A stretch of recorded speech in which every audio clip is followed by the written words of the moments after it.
Soon the lanes dwindle into footpaths and get lost in the surrounding fields. At the western end of the village, there is a pond ringed round by kekar trees.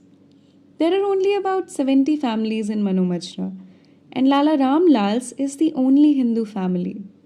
The others are Sikhs or Muslims, about equal in number. The Sikhs own all the land around the village. The Muslims are tenants and share the tilling with the owners. There are a few families of sweepers whose religion is uncertain.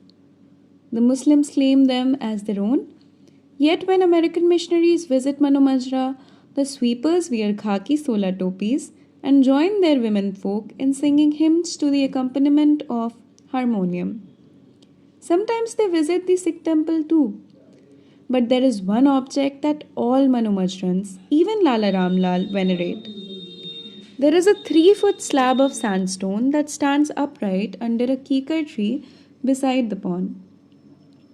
It is the local deity, the Deo, to which all the villagers, Hindu, Sikh, Muslim, or pseudo Christian, repair secretly whenever they are in a special need of blessing.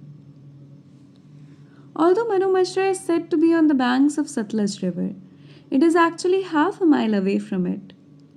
In India, villages cannot afford to be too close to the banks of rivers. Rivers change their moods with seasons and alter their courses without warning. The Satluj is the largest river in the Punjab.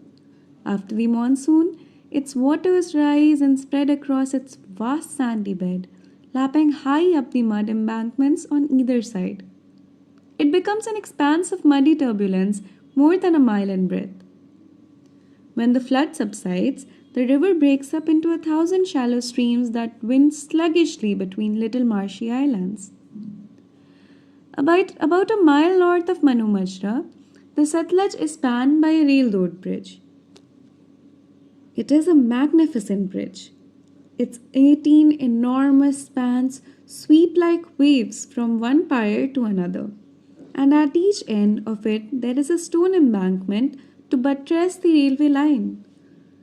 On the eastern end, the embankment extends all the way to the village railroad station. Manu Majra has always been known for its railway station.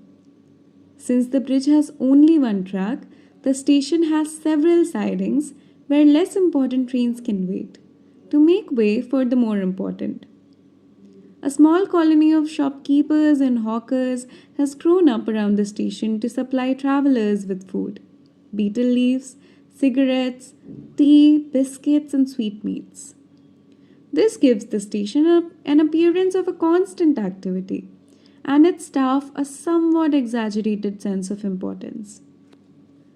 Actually, the station master himself sells tickets through the pigeonhole in his office, collects them at the exit beside the door, and sends and receives messages over the telegraph ticker on the table.